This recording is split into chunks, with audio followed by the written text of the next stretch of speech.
Hello, all of our wonderful seedlings, and welcome to the Seed Group Podcast. I'm Carla.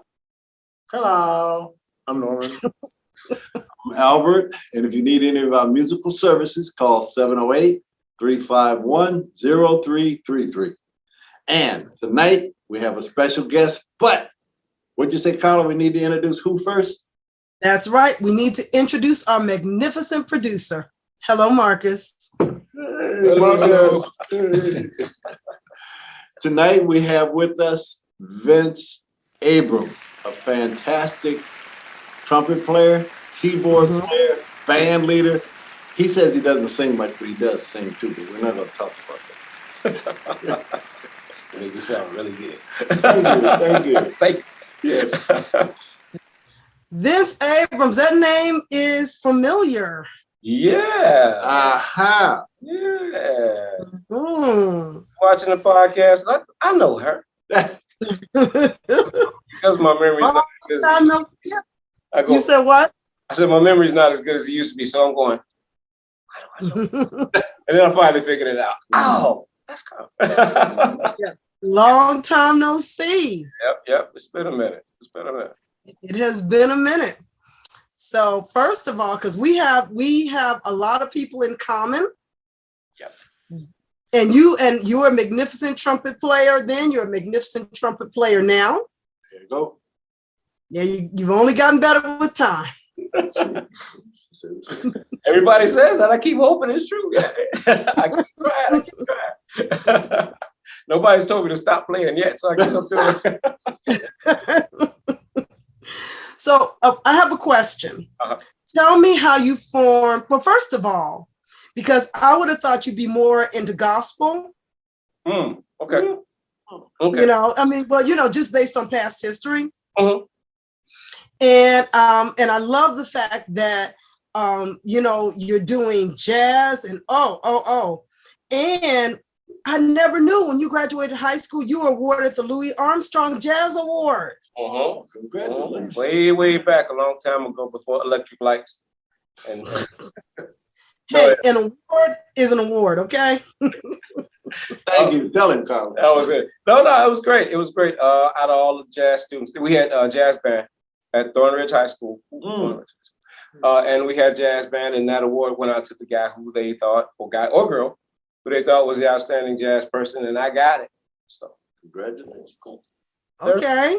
And a big surprise, because I didn't think I would. It was some stiff competition. I didn't think I was going to get it, but I got it.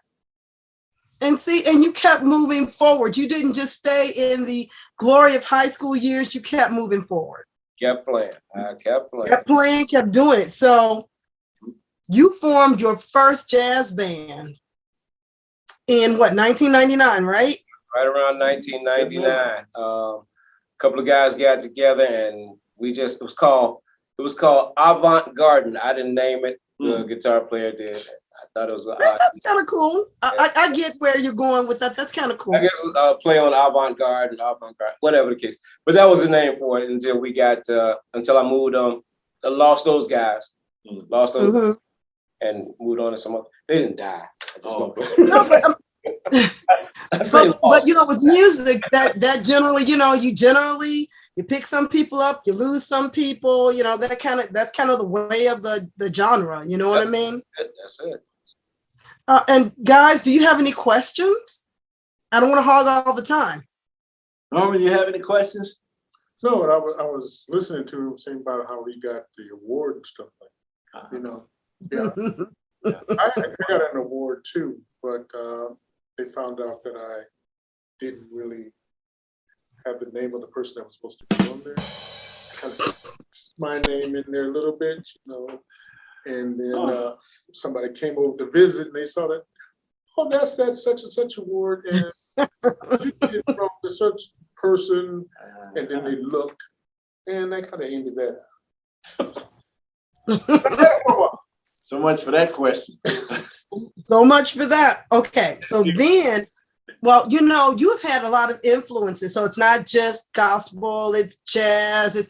What are your other influences when it comes to creation of your music? When it comes to music altogether. Well, first guy I listened to extensively was Chuck Mangione. Back in 80, well, I started playing trumpet in 1980. I played a couple of other things before that. I mean, I played piano, I played guitar, I played organ. Oh yeah. Yeah, but I multi-instrumental. Yeah, but I didn't like any of that stuff because I mean, I shouldn't say that because I play so much keyboard now.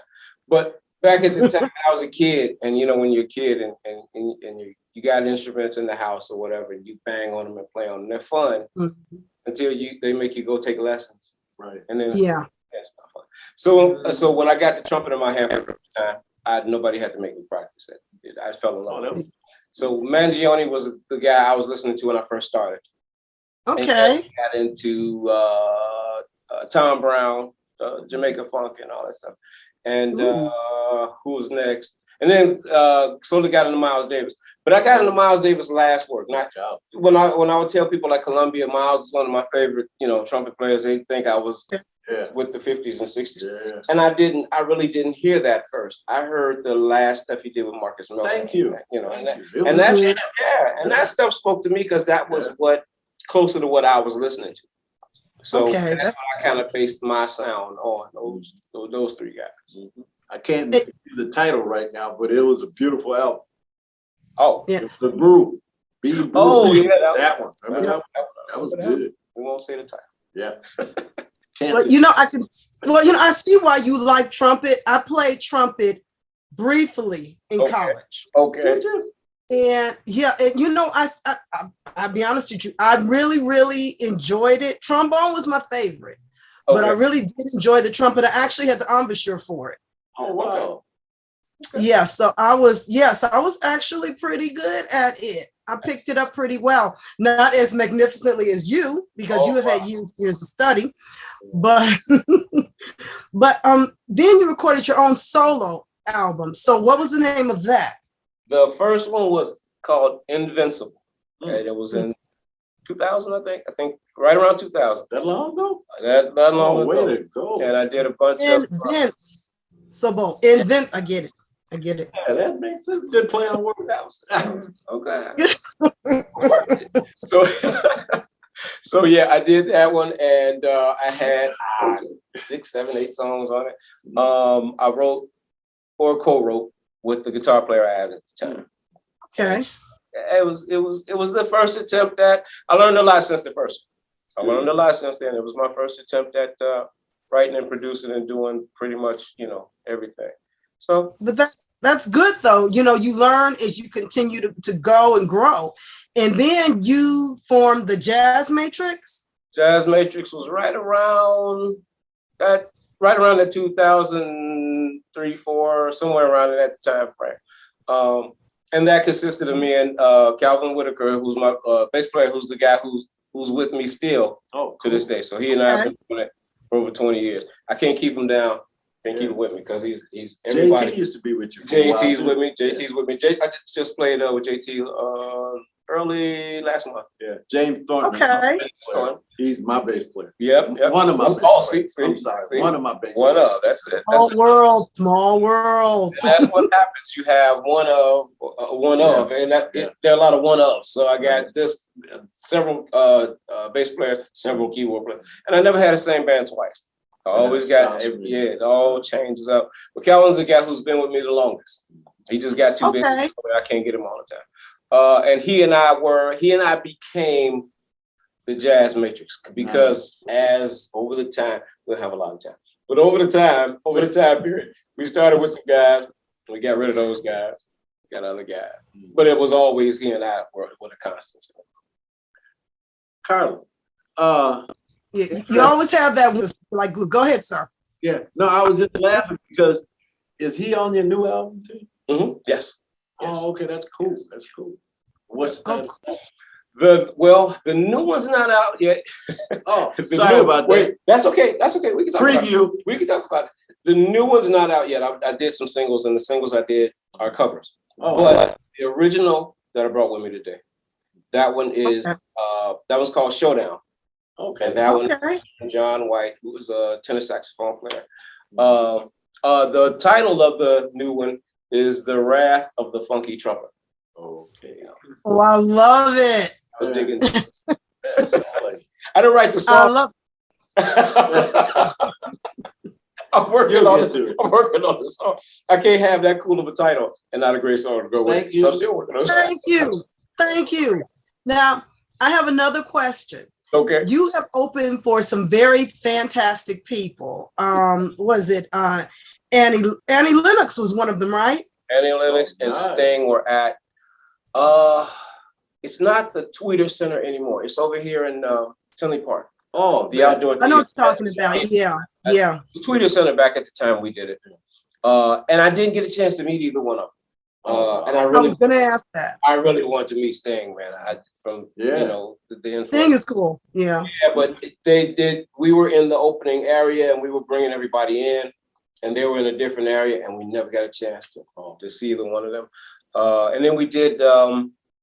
Help me out, Carla. I got. I can't think of everybody. Anthony Hamilton. Brian McKnight. I know you did Brian McKnight. Open for Brian McKnight. Anthony Hamilton and Angie Stone. They were all on the same show in South Carolina, and we got a chance to open for them. I love Anthony Hamilton. He was great. He was. I think he was just coming out. I think he had just done his first album. So Okay. real humble guy. I got a chance to kind of talk to him. There's a lot of things going on at that concert, but he was a great guy. Did he need a trumpet player? He did not. He just didn't know it yet. He didn't know it yet. I wish he had known. Gotta tell him. I'll give him a call. Shoot, yeah. But I love how you have grown and blossomed from since I knew you, because we've known each other since high school. Oh wow. No, not that far back. That was it's just been a few years back from church. From church. From New That's right. Yeah, from New Joy. Yeah, I got a couple of no. Only reason why I say this, 'cause I have a couple of Vinces in my life. Now I got you. Yes. Couple of events. Yeah. I had to wade through the Vinces. Yeah. I feel all different. That's right. So yeah. Okay. Let me look at that face. Yeah. Okay. Yeah. Well, Interesting. But I love I love your progress and that song. I cannot wait to hear this album. This album is there. It's some of it's out now. I put some of the singles out already. So there's 4 covers I did.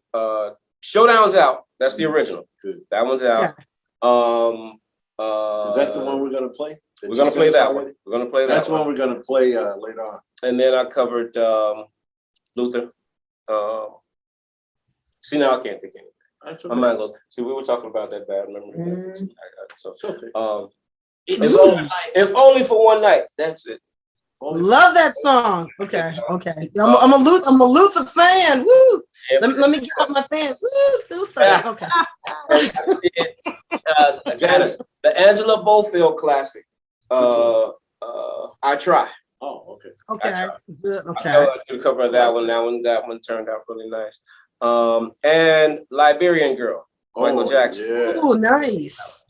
So the covers came out great. The original came out great, but again, still working on some stuff. Still have some unreleased originals that are going on in the same album. Good. But I decided to release singles. Okay. Yeah. Okay. I could see that. And I love the fact that you're doing originals because we get to hear your vision, your voice behind it. So I love it. Right. Now, let me ask you this. What are the best and worst things about the music business? Uh-oh. Here we go. Here we go. Here we go. The best thing about the music business is I love it. I love when you can do what you love to do. They always say it's not work. True. That's the best part. You meet some great people. I've met some great people. It's taken me to a lot of great places. Not as far as I want, because I really want to get out of the country playing and doing things like that. So those things I haven't quite accomplished yet. But I mean, again, met some great people, met some famous people, met some just some fans, people who come up and say, I like what you do. People who might say after the show, man, things are great. And that feels good when people come up, talk to you, tell you that they love what you do. Bad part of the business. Don't do it. Already know. Go ahead. It's tough out here sometimes. It's tough out here sometimes, and sometimes a lot of political, a lot of if you don't know the right one, you know, Making notes. money. Sometimes the money in there. Sometimes people don't want to pay you what you're worth. Yeah, that's true. A lot of that stuff. A lot of stuff. So, but overall, I wouldn't trade it. I wouldn't trade it for anything else. I'm doing what I love to do. And see, that's the key. You're doing what you love to do. And where can people, as well as your fans, find where you're performing? Thank you. We are at first and third Thursday. We're in Gary, Indiana at Loft Adik, ADIQ, Loft Adik. It's a huge, actually, stage is great. Yeah, I've heard that place. It's supposed to be real nice. Man, it's beautiful. We walked in the first time and I couldn't believe it. We walked in for some other reason, to do a seminar, just to play a seminar. But I asked, what's going on in here on Thursdays? I think nothing. Oh, you know, can we get it? And we got it. And so now we do every first and third Thursday. I wrote down the address. No, 752. There you go. Is that what I said? There you go. 752. He got it. He got it. I wrote it down. You know where it's at. 750. Yeah, I know how to get there. 752, and I don't need the GPS to get there anymore. 752 Broadway in Gary, Indiana. We're there first and third Thursdays from 7 to 10. Oh, awesome. Awesome. And are you doing any? Oh, go ahead, Albert. I was just wondering, he tells us where he's playing at. Where can we get his music?